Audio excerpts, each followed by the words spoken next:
The Supreme Court has ruled in favor of Ted Cruz, which pretty much tells you everything you need to know about this reactionary, extreme religious fanatic of a Supreme Court. Twitter stocks are plunging after the announcement of the Elon Musk deal. But I have to say, I don't think it's because of the deal. I think it's because of the way Musk has been behaving since the deal was announced. Um, these are very complex uh, transactions that take a very long time. So announcing a deal doesn't mean it's a done deal.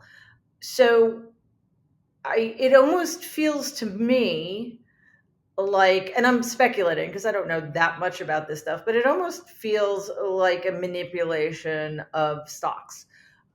We also know that Tesla stocks have tanked in value.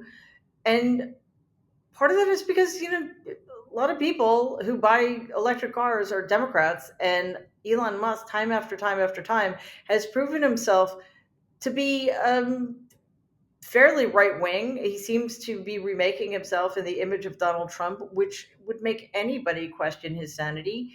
And quite honestly, based on his recent Twitter spats with the Twitter CEO and private citizens, he's just an asshole. So my hope is that the deal falls through and that people with the enormous amounts of money that Musk has start getting taxed appropriately. We need to bring back that Eisenhower 90% tax rate for really, really stupidly rich people. In a shocking revelation, we've learned that New York City is preparing for rising COVID cases and possible restrictions. I'm just kidding.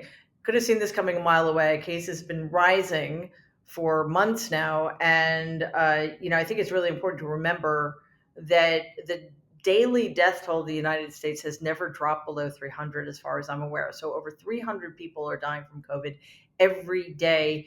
Cases are rising at an alarming rate, and yet no masks on public transportation, no masks in restaurants. Um, I understand that New York has been pretty decent about getting people vaccinated and boosted. I had my second booster shot a few weeks ago, but this is insane. Um, we lift these restrictions too quickly at our peril. We are not done yet, and every variation of COVID seems to get more and more contagious. I know more people who have COVID now than I did when COVID started in March and April of 2020. So please wear a mask, social distance, get boosted. And I would love someday not to have to talk about this shit anymore. Thank you. Ultra MAGA candidate rises in Pennsylvania primary versus Mehmet Oz. This woman, Kathy Barnett, I mean, I'd never heard of her, and I pay fairly close attention to this stuff because Pennsylvania is extremely important. But it seemed to be a two-person race. The sort of more middle of the road candidate, by which I mean not quite as insane and not quite as much of a charlatan and not a carpetbagger, was endorsed by Mitch McConnell, and Oz, who seems to have absolutely no qualifications, including the fact that he doesn't even live in Pennsylvania, was endorsed by Donald, probably because 6 years ago he lied about how much Donald weighed. Um, However, while nobody was paying attention, Kathy Barnett started grabbing attention and starting rising in the polls.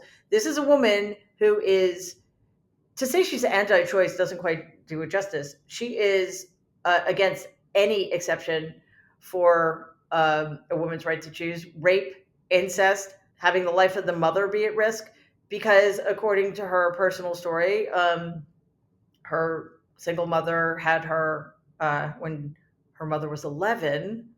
I don't know. Personally, I feel that that is not an argument against abortion. Um, that was a child who didn't have a choice. I'm glad it worked out for Kathy Barnett, but the fact that this woman who is not only rabidly anti-choice, but who was at the insurrection on January 6th with the MAGA crowd should be disqualifying. But she's a Republican, so of course that makes her particularly attractive to Republican primary voters in Pennsylvania. Plus, of course, the extra bonus of her horrific Islamophobia and homophobia. Part of me hopes she wins, not simply because it would be humiliation for Oz and Donald, but because I think this woman is utterly unelectable in a general election. The all three of these kind of are terrible, and it speaks volumes to where the Republican Party is right now.